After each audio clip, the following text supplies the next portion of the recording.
दोस्तों का बहुत बहुत स्वागत है। दोस्तों से सबसे पहले एक विनम्र निवेदन है। मित्रों, आज का वीडियो ध्यान से अंत तक सुनिएगा। आज का वीडियो थोड़ा सा लंबा हो सकता है क्योंकि आज के वीडियो में हम शरीर बीमारी होने के सारे कारण पर फोकस डालेंगे। आज की वीडियो में दोस्तों हम जानेंगे वात पित्त कफ क्या होता है, वात पित्त कफ बढ़ने के कारण क्या हैं, वात पित्त कफ बढ़ने से कौन कौन सी बीमारियां होती हैं और वात पित्त कफ कम करने का क्या सटीक इलाज है। उस औषधि के बारे में भी जानेंगे, उस अद्भुत रसायन के बारे में भी जानेंगे जो कि हमारे शरीर में बढ़े हुए वात पित्त कफ को नियंत्रित कर सकता है। दोस्तों, आज का वीडियो अगर आपने ध्यान से सुन लिया, एक-एक बातों को आपने फॉलो कर लिया, तो जो हम असमय बुढ़ापे के शिकार हो रहे हैं, असमय अकाल मृत्यु में जा रहे हैं, यानी कि जो गंभीर बीमारियां हमें अपनी चपेट में ले रही है, दोस्तों इन सारी बीमारियों से आप दूर रहेंगे। दोस्तों, ऐसा कोई आदमी या लड़का या कोई भी वीडियो जो सुन रहा है, उनकी उम्र कम है, अगर उन्हें कोई बीमारी नहीं है, तो वीडियो सुनने के बाद बीमारी से दूर रहेंगे क्योंकि आपको वात पित्त कफ कंट्रोल करने का वो तरीका पता चल जाएगा। इसके बाद दोस्तों, अगर आपको कोई भी बीमारी है, जैसे blood pressure, blood sugar, thyroid, पेट से संबंधित कितनी भी बीमारियां हैं, वीडियो सुनने के बाद उसे फॉलो करने पर दोस्तों ये सारी बीमारियों के लिए जो आप दवा प्रयोग कर रहे हैं, उस दवा की खुराक धीरे धीरे कम होना शुरू हो जाएगी और इसे लगातार फॉलो करते रहे तो दोस्तों एक दिन आपका शरीर अंदर से इतना स्ट्रांग हो जाएगा कि आपको दवा लेने की जरूरत नहीं पड़ेगी। इतने सारे फायदे होने वाले हैं आज के वीडियो में।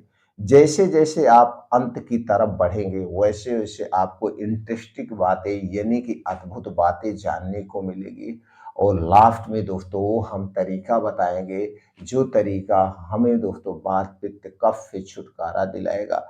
तो चलिए दोस्तों, हम जान लेते हैं सबसे पहले वात पित्त कफ के बारे में।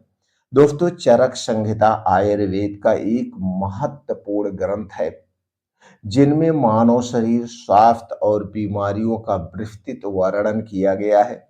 इसमें शरीर के संतुलन और स्वास्थ्य के लिए त्रिदोष त्रिदोष सिद्धांत का वर्णन किया गया है, जिसमें दोस्तों तीन गुण होते हैं, तीन मूल दोष पाए जाते हैं, वात दोष, पित्त दोष और कफ दोष का विस्तृत वर्णन किया गया है।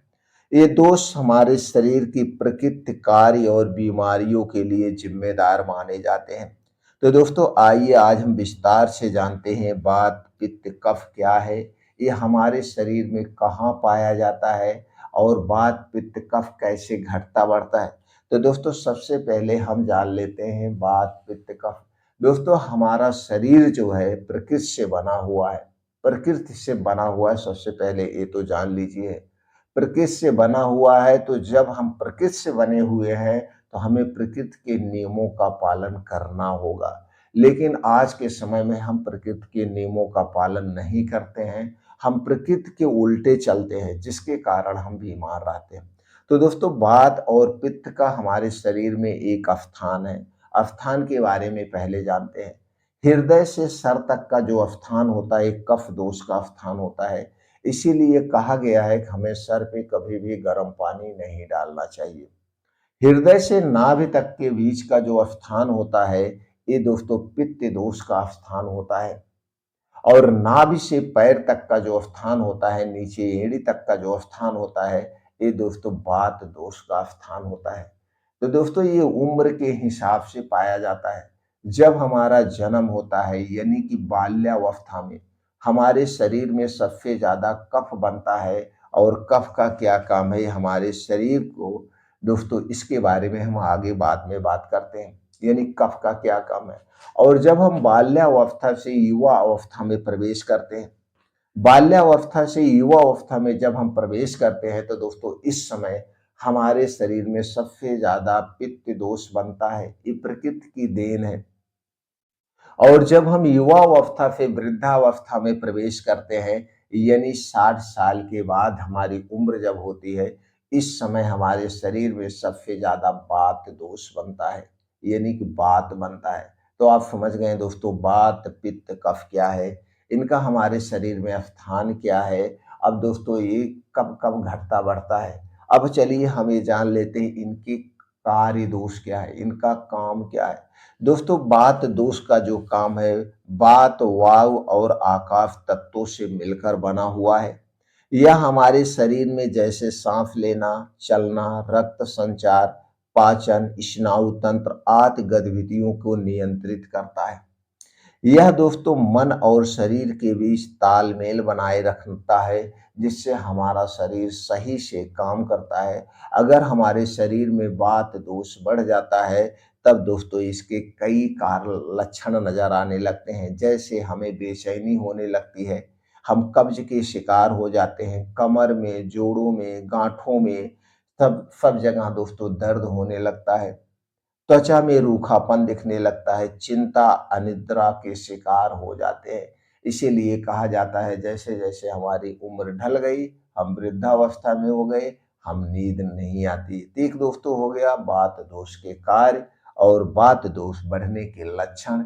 अगर इनमें से कोई भी लक्षण आपके शरीर में नजर आ रहा है, तो आप जान लीजिए वात दोष के शिकार हो गए हैं। अब चलिए हम जानते हैं पित्त दोष के क्या है। दोस्तों यह दोष ऊर्जा का प्रतीक होता है। पित्त दोष ऊर्जा हमारे शरीर में लाता है, उसका प्रतीक है। यह अग्नि और जल तत्वों से मिलकर बना हुआ है। यह पाचन संस्थान, शरीर का तापमान, चयापचय यानी मेटाबॉलिज्म और बुद्धि को नियंत्रित करता है। शरीर के हार्मोनल संतुलन और रक्त का शुद्धिकरण करता है। ये हमारा पित्त दोष। अब अगर ये हमारे शरीर में पित्त दोष बढ़ गया तो क्या क्या लक्षण नजर आते हैं, चलिए जरा उसे भी जान लेते हैं। दोस्तों जब हमारे शरीर में पित्त दोष बढ़ता है तो हमें अत्यधिक पसीना आता है, हमारे शरीर में अम्लता बढ़ जाती है, जैसे आपका मुंह लगता है तीखा तीखा सा लग रहा है। हमारे शरीर में चिड़चिड़ापन हो जाता है, कोई कुछ भी कहता है तो हमें तुरंत गुस्सा आने लगता है। इसके अलावा चर्म रोग जैसी कई समस्याएं बढ़ जाती है। पित्त दोष बढ़ गया तो आपको गैस, कब्ज, एसिडिटी, भूख ना लगना, पेट का फूलना, तरह तरह की समस्याएं होने लगती हैं।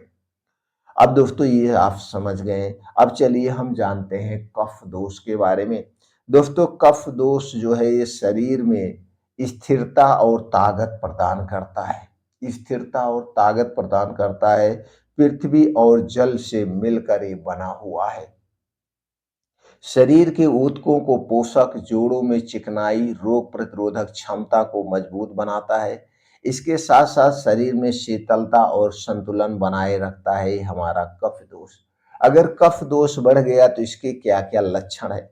दोस्तों हमें सुस्ती, वजन का बढ़ना, अधिक ठंड का लगना, बलगम वाली बीमारियां होती हैं। जितनी भी बलगम वाली बीमारियां होती हैं सारी बीमारियां हमें अपनी चपेट में ले लेती हैं और आलस आने लगता है।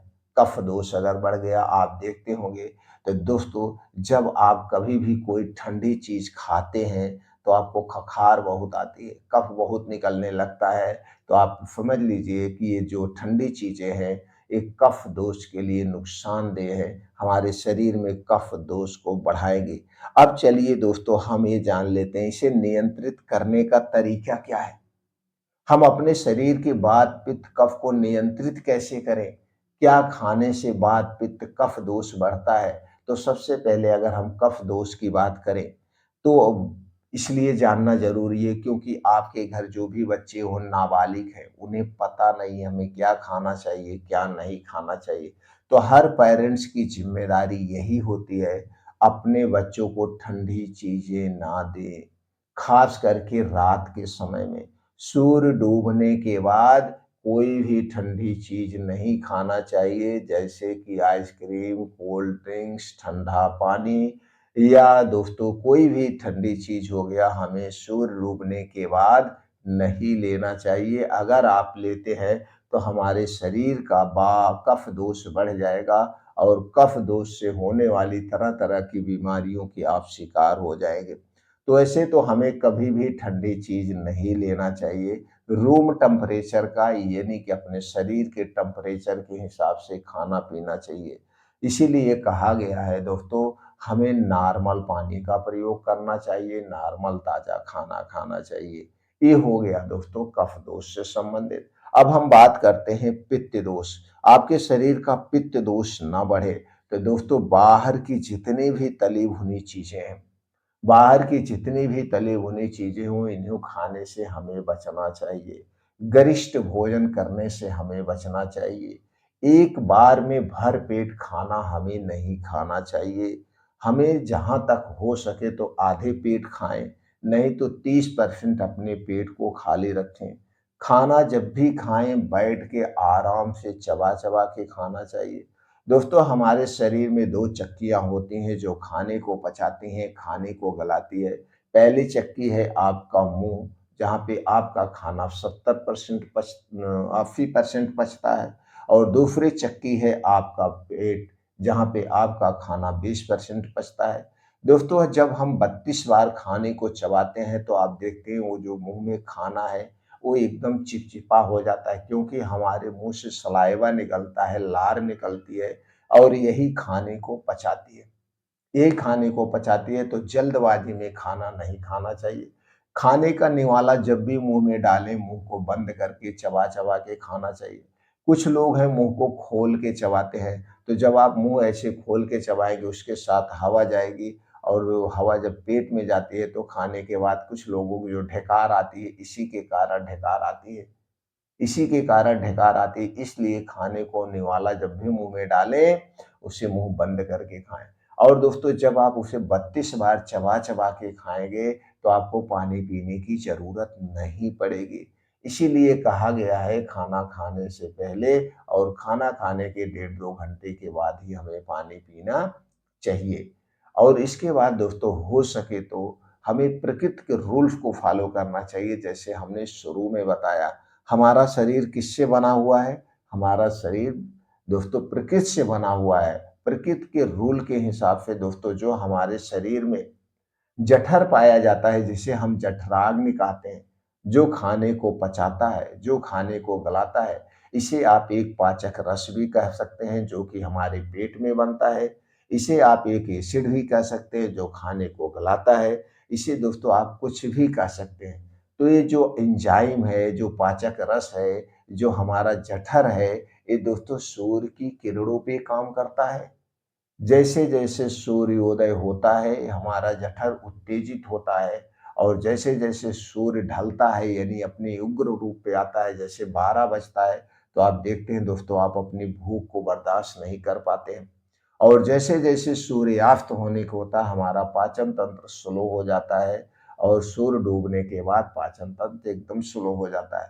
इसीलिए दोस्तों कहा गया है आयुर्वेद में सूर्य डूबने के बाद हमें नहीं खाना चाहिए। अगर आप सूर्य डूबने के बाद खाना खा रहे हैं, खास करके हैवी खाना खा रहे हैं, भर पेट खाना खा रहे हैं, तो ये खाना ज़्यादा देर तक पेट में रहेगा और जितने देर तक यह खाना पेट में रहेगा, तो यह खाना सड़ना शुरू हो जाएगा और सड़ा हुआ खाना दोस्तों फिर जाके वही आधी रात में जो आपका पेट फूलता है, एसिडिटी बनती है, जिसके कारण इसका दबाव हार्ट पे पड़ता है और फिर आपकी बीपी हाई होती है, बीपी हाई होने के कारण तरह-तरह की समस्याएँ होती हैं। तो अगर आप रात का खाना अवॉइड करते हैं या सूर्य डूबने के पहले खाते हैं, तो रात के समय जितनी भी बीमारियाँ होती हैं दोस्तों, कोई बीमारी आपको नहीं होगी। एग्ज़ाम्पल के लिए हमारे आस-पास चिड़िया, पंछी पाए जाते हैं। आप देख लीजिए दोस्तों, कोई भी पंछी सूर्य डूबने के बाद वो दाना नहीं चुगती है, अपने घोंसले में चली जाती है, आराम करने चली जाती है। लेकिन इंसान ही एक ऐसा आदमी है जो दोस्तों अगर रात भी उसे जागना पड़ रहा है, रात भी पार्टी चल रही है, तो रात भी उसका मुँह चलता रहता है। आज यही कारण है कि हम लोगों के शरीर का वात, पित्त, कफ डिस्टर्ब हो गया है। हम असमय बुढ़ापे के शिकार हो रहे हैं। असमय दोस्तों हम अकाल मृत्यु के शिकार हो रहे हैं। ब्लड प्रेशर, ब्लड शुगर जैसी ये बीमारियाँ, हार्ट अटैक जैसी ये बीमारियाँ दोस्तों एक दोस्तों महामारी का रूप ले रही है। बहुत सारे ऐसे रीज़न हैं। तो दोस्तों आपको क्या करना है, सूर्य डूबने के बाद खाना नहीं खाना है। अगर आप ऐसा नहीं कर पा रहे हैं, तो अगर सूर्य डूबने के बाद खाना खा रहे हैं तो जल्दी खाइए, यानी 8 बजे के पहले खाइए। गाँव की भाषा में जाने तो दोस्तों जैसे कहा जाता मुँह जूठा कर लीजिए बस, यानी सिर्फ़ भूख मिटाना है, ना के बराबर आपको खाना खाना है। और रात के खाने में तली भुनी चीज़ें नहीं होगी, एकदम हल्का सुपाच्य खाना लेना है, भूख सिर्फ़ मिटाना है। क्योंकि दोस्तों रात का मतलब होता है पूर्ण रूप से आराम करना। शारीरिक और मानसिक रूप से हमें सोना चाहिए। अगर आप भर पेट खाना खाएँगे तो शरीर के सारे अंग उसमें बिज़ी रहेंगे तो खाएँगे कैसे? आराम कैसे करेंगे? तो दोस्तों जब आप सूर्य डूबने के पहले आप खाना खाते हैं तो इसके कई सारे फ़ायदे हैं। तो पहला तो फ़ायदा ये है, आपको 16 घंटे का यानी उपवास हो जाता है। और ये 16 घंटे का उपवास दोस्तों हमारे शरीर को डिटॉक्सिफिकेशन करता है, यानी हमारे शरीर के जितने ऑर्गन हैं अपने आप को रिपेयर कर लेते हैं। इसके कई सारे फ़ायदे हैं और कैसे 16 घंटे का उपवास हो जाता है ये भी जान लीजिए। दोस्तों जब आप सूर्य डूबने के पहले खाना खाते हैं यानी 7 बजे के पहले खाते हैं और अगले दिन 9-10 बजे जब खाना खाते हैं तो 14 से 16 घंटे का ये उपवास हो गया। और इतनी देर में आपका शरीर अपने आप को डिटॉक्सिफ़ाई कर लेगा। रात वाली बीमारी से आप दूर रहेंगे, आपको अच्छी-सी नींद आएगी और स्वस्थ और निरोग रहने के लिए अच्छी नींद बहुत ज़रूरी है। तो इसके लिए आपको जल्दी सोना पड़ेगा। वात, पित्त, कफ में ये भी बाधक बनता है जब आपकी नींद पूरी नहीं होती है, नींद डिस्टर्ब होती है तो हमारे शरीर का वात, पित्त, कफ बढ़ता है तो हमें 6 से 7 घंटे की गहरी नींद चाहिए। इसके लिए आपको जल्दी सोना है और जल्दी उठने का प्रयास करिए। उठने का मतलब दोस्तों आयुर्वेद में ब्रह्म मुहूर्त माना गया है। ब्रह्म मुहूर्त की बात करें तो 3 से 4 बजे का बीच जो समय होता है ब्रह्म मुहूर्त का समय होता है। इतना समय हमें उठ जाना चाहिए। अगर इस समय नहीं उठ पा रहे हैं, तो दोस्तों 4 से 5 बजे के बीच हर हाल में हमें उठ जाना चाहिए। उठने के बाद आपको 1 से 2 गिलास गुनगुना पानी आप ले सकते हैं, नहीं तो आयुर्वेद में इसका वर्णन नहीं किया गया है। ये प्रैक्टिकल है दोस्तों, इसमें ये नहीं कहा गया उठने के बाद आप ऊषा पान करिए यानी पानी पीजिए। अगर आपका डाइजेशन सही है, आपको गैस से कब्ज़ एसिडिटी नहीं बन रही तो कोई दिक्कत नहीं है, पानी पीने की कोई ज़रूरत नहीं। अगर आप गैस कब्ज़ एसिडिटी के शिकार हैं तो उठिए 1 से 2 गिलास बासी मुँह पानी पीजिए। बासी मुँह तभी पानी पीना जब दोस्तों रात के समय में आपको ब्रश करना है। ब्रश करके सोइए, नहीं तो अन्न के कण रात में फँसे रहेंगे, आपको दाँतों से संबंधित समस्याएँ होने लगेगी। और हमें स्वस्थ और निरोग रहने के लिए अपने शरीर का हर एक अंग को सुरक्षित करना है। तो रात को ब्रश करने के बाद सोइए और सुबह 1 से 2 गिलास गुनगुना आप पानी पीजिए। तो जब सुबह उठ कर के बासी मुँह आप पानी पीते हैं तो दोस्तों आपके शरीर को तुरंत एनर्जी मिलती है, गैस, कब्ज़, एसिडिटी से राहत दिलाती है और थोड़ा-सा इधर-उधर टहलने के बाद डेली दिनचर्या से निवृत्त हो जाइए। अब दोस्तों 5 से 7 2 घंटे का समय आप अपने लिए निकालिए। 5 से 7 या 6 से 8 2 घंटे का समय आप अपने लिए दीजिए। इस 2 घंटे के समय को 1 मिनट भी वेस्ट नहीं करना है, ना तो मोबाइल के साथ, ना तो यार दोस्तों के साथ। ये सिर्फ़ आपका समय है। 24 घंटे में सिर्फ़ 2 घंटे का अगर आप अपने लिए समय निकाल रहे हैं, तो दोस्तों 100% आप हर एक बीमारी से दूर रहेंगे। अब इस 2 घंटे के समय में आपको करना क्या है? इसे मिस मत करना। 2 घंटे के समय में दोस्तों आपको कम से कम, चाहे आप 15 साल के हैं, चाहे आप 60 साल के हैं, चाहे 80 साल के हैं, कम से कम 5 से 6 किलोमीटर का तेज गति से मॉर्निंग वॉक। तेज गति का मतलब इस 5 से 6 किलोमीटर को आप 20 से 25 मिनट में कवर करना है। कवर करने का प्रयास करिए, चाहे खूब तेज चल के, चाहे दौड़ के, चाहे जैसे। तब जब दोस्तों आप इसे इतने मिनट में कवर करेंगे तो आप देखेंगे आपका हार्ट बीट नॉर्मल से 10 गुना तेज पंप करेगा। कम पंप करेगा, आपको अगर ठंडी का समय है तो भी पसीना आ जाएगा, गर्मी का समय है तो आपको पसीना आ ही जाएगा और पसीना आना बहुत ज़रूरी है। ये मॉर्निंग वॉक कंप्लीट करने के बाद इसके बाद आपको जो भी खेल-कूद, डांस पसंद है, आप अपने हिसाब से और काम करना है। उसके बाद 2 से 3 योगा ज़रूर करना है। पहला योगा है अनुलोम-विलोम 15 से 20 मिनट। दूसरा है कपालभाति 10 से 15 मिनट और लास्ट में 15 से 20 मिनट का आपको मेडिटेशन करना है। मेडिटेशन करने से हमारी एकाग्रता बढ़ती है, हमारे अंदर की नेगेटिविटी खत्म होती है और हमारे अंदर पॉजिटिविटी आती है। तो दोस्तों सबको ये इतना काम रोज सुबह-सुबह करना है। अब इसके बाद आने के बाद अपनी शुरुआत आप कैसे करेंगे? अपनी शुरुआत दिन की शुरुआत दोस्तों अगर आपके पास बजट है तो दोस्तों अगर सेब का सीजन है तो एक सेब खाइए, बड़ा सेब जिसका वजन 250 से 300 ग्राम हो, तो एक सेब खाली पेट बैठ के इसे चबा चबा के खा जाइए। सेब हमारे शरीर का दोस्तों सबसे बड़ा डॉक्टर है। ये हमारे शरीर के वात पित्त कफ को नियंत्रित करता है और शरीर को ऊर्जा प्रदान करता है। तो सेब का सीजन जब हो तो सेब खाइए और इसी सीजन में आंवला पाया जाता है। अगर आपको गैस कब्ज एसिडिटी की शिकायत है, आपके शरीर का वात पित्त कफ बढ़ा हुआ है, तो 1 महीना रोज सुबह खाली पेट सेब खाइए, 1 महीना फिर रोज सुबह खाली पेट आंवला खाइए, आंवला 2 से 3 आंवला, तो फिर सेब फिर आंवला। ये 2 फल दोस्तों जुलाई अगस्त से मिलना शुरू हो जाते हैं और फरवरी मार्च तक हमें मिलता है। तो ये इतने दिनों तक ये जो 5-6 महीने हमें ये 2 फल मिलते हैं, इन 2 फलों से नाता जोड़ लीजिए सुबह-सुबह। इसके बाद अगर ये फल आप नहीं खा पा रहे हैं, कोई दिक्कत नहीं है, इसके स्थान पे आप दोस्तों अदरक पानी का प्रयोग कर सकते हैं। अगर आपको कोई दिक्कत नहीं है, भूख कम लगती है तो अदरक पानी, लेकिन चाय नहीं पीना है। और अदरक पानी बनाना बहुत आसान है, तो अदरक पानी से सुबह की शुरुआत करिए। या अगर आपका ब्लड प्रेशर बढ़ा हुआ है, ब्लड शुगर बढ़ा हुआ है, तो दोस्तों आप मेथी दाना का पानी आप ले सकते हैं या 1 चम्मच मेथी दाना ले सकते हैं। गैस कब्ज एसिडिटी बनती है तो दोस्तों इसके स्थान पर अजवाइन पानी कभी लीजिए, कभी जीरे का पानी लीजिए, कभी सौंफ का पानी लीजिए, कभी धनिये का पानी लीजिए, लेकिन चाय मत पीना। इन पानी से शुरुआत करना या फिर दोस्तों कुछ बीन्स आते हैं उन्हें रात में भिगो के आप सुबह ले सकते हैं या फिर ड्राई फ्रूट को रात में भिगो के सुबह ले सकते हैं। जो ऑप्शन आपको अच्छा लगे, शुरुआत इन्हीं चीज़ों से करना चाहिए। क्योंकि सुबह-सुबह हमारे शरीर को एनर्जी चाहिए। आपने एनर्जी खर्च करके जो आए हैं, उसकी पूर्ति के लिए आप इन्हीं चीज़ों से शुरुआत करिए। फिर उसके बाद दोपहर में आप खाना खाइए।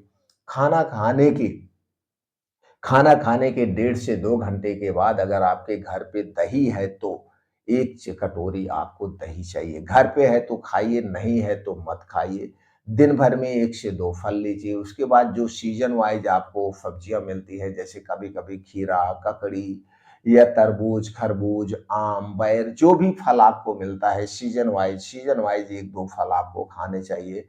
और रात का खाना जल्दी खा के यानी सूर्य डूबने के पहले अपना खाना-पीना सब समाप्त कर देना चाहिए। सूर्य डूबने के बाद हमें खाना नहीं खाना है। पीने वाली चीज़ में अगर आपके घर दूध है, तो 1 गिलास दूध मैनेज करिए।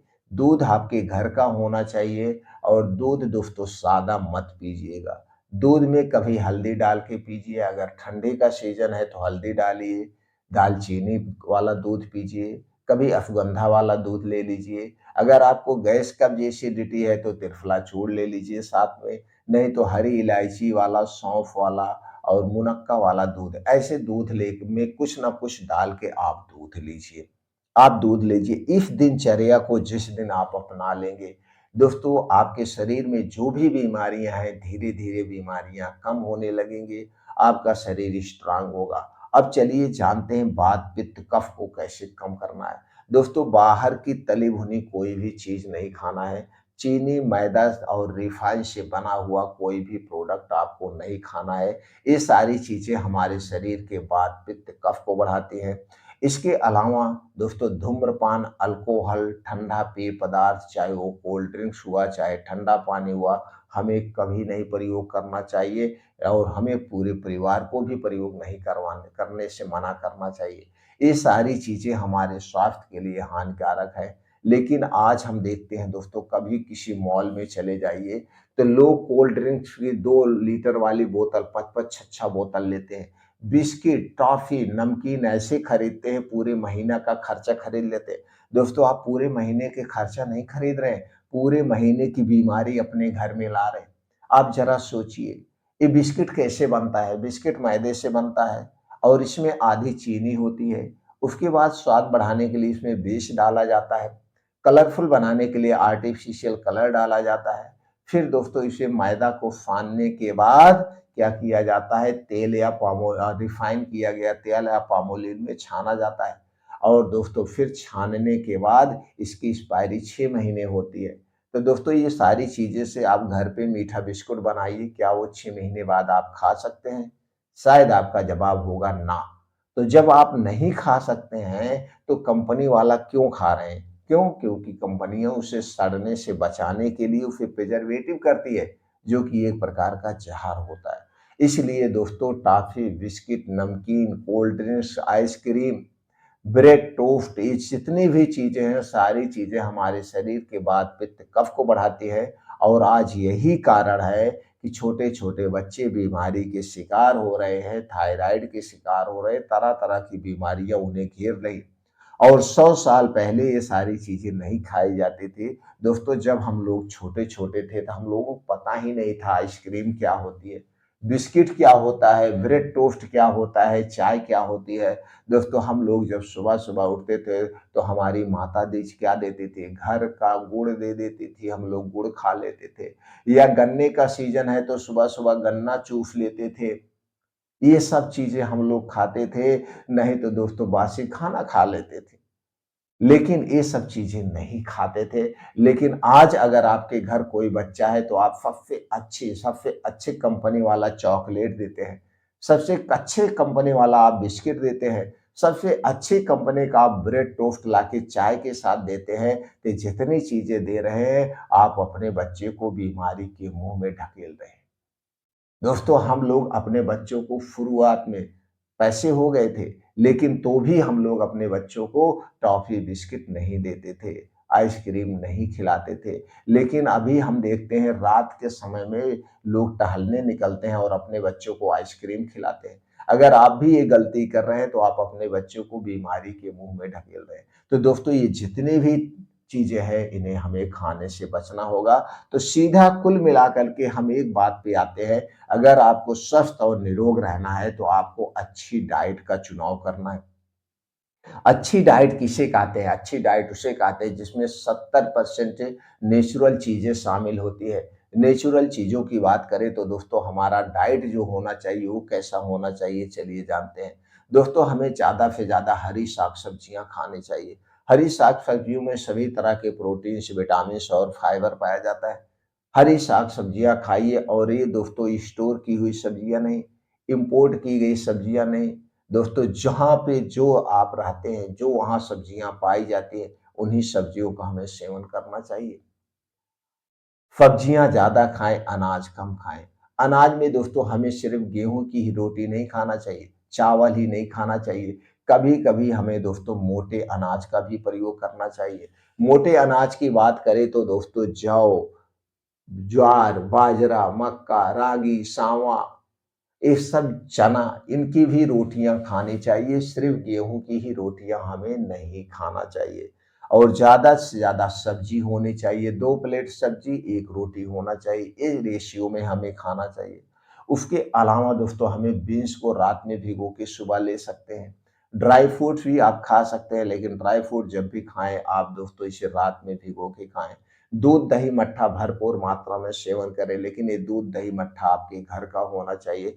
पैकेट का दूध, दही, मट्ठा खाने से कोई फ़ायदा नहीं है। पैकेट का दूध, दही, मट्ठा हमारे स्वास्थ्य के लिए हानिकारक है। इसलिए कभी भी पैकेट का दूध, दही, मट्ठा नहीं खाना चाहिए। ऐसी दिनचर्या, ऐसी डाइट अगर आप रखते हैं, तो दोस्तों आपके शरीर का वात, पित्त, कफ भी बैलेंस में रहेगा। और वात, पित्त, कफ अगर बढ़ा हुआ है तो बैलेंस में हो जाएगा। आपको किसी भी दवा की ज़रूरत नहीं है। दोस्तों पिछले मैं 40 साल से कभी भी एक भी टैबलेट का प्रयोग नहीं किया हूँ। हमारा शरीर स्वस्थ और निरोग रहता है। जो भी जानकारी हमने आपसे शेयर कर रहे हैं या हमने किया है या जो हम अपने सारे वीडियोज़ में करते हैं, वो हमारे खुद के अपना प्रैक्टिकली होता है। और वही जानकारी हम आप तक पहुँचाते हैं जो डेली अपने पेशेंट के साथ प्रयोग करते हैं, जो उन्हें ठीक करते हैं, जिस चीज़ से वो लोग ठीक होते हैं, वही जानकारी हम आप तक शेयर करते हैं और सारी जानकारी, सत्य जानकारी शेयर करने का प्रयास करते हैं। इसके बाद भी अगर दोस्तों आपके मन में कोई भी डाउट होता है, तो आप हमें कमेंट सेक्शन के माध्यम से पूछ सकते हैं। अब चलिए दोस्तों, हम ये जानते हैं अगर शरीर का वात, पित्त, कफ बढ़ गया है, तो उसे बैलेंस करने के लिए हमें क्या करना चाहिए? दोस्तों, हमारे शरीर के बढ़े हुए वात, पित्त, कफ को बैलेंस करने का सबसे अद्भुत रसायन है, सबसे अद्भुत चूर्ण जो मार्केट में आपको मिल जाएगा या आप घर पे भी तैयार कर सकते हैं, वो है त्रिफला चूर्ण। त्रिफला चूर्ण दोस्तों वात, पित्त, कफ को तीनों को नियंत्रित करता है।